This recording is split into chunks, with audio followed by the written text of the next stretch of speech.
Ito nga yung before at ito naman yung after.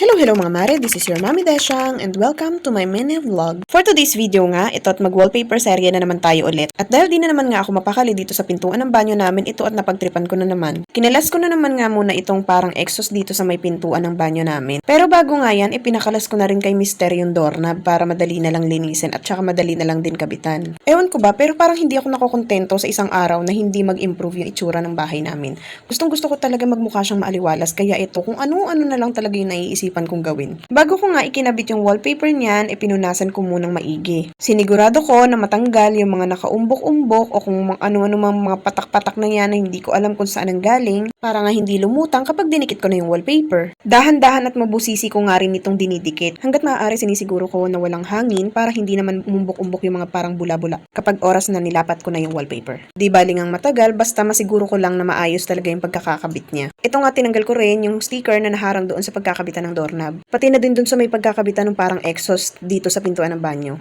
Pero mga mare, kung gagawin nyo nga rin ito, make sure nyo lang na mahaba ang pasensya nyo at saka dahan-dahan nyo siyang gagawin. Para maging maganda rin yung resulta. Ang laki din talagang tulong ng wallpaper para lang umaliwalas yung bahay. Dito nga muna ako umaasa para lang maging maaliwalas yung bahay namin habang wala pa kaming sapat na budget para sa makeover ng bahay namin. O diba, nabilang nyo ba kung ilang bahay na yung nabanggit ko?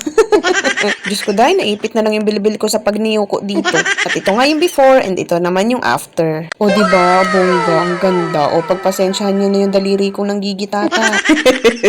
Ang dami ba naman pinagdaanan ngayong araw niyan? O diba, nagmamantika na ako dyan. Di lang halata. Buti na lang malayo-layo yung camera.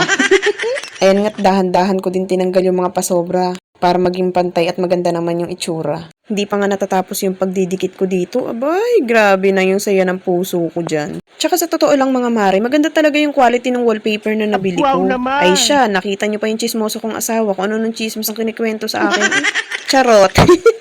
Pero aminin niyo mga mare, the best talagang kachismisan ang mga mister. O diba, tingnan niyo itsura, daig pang bisor.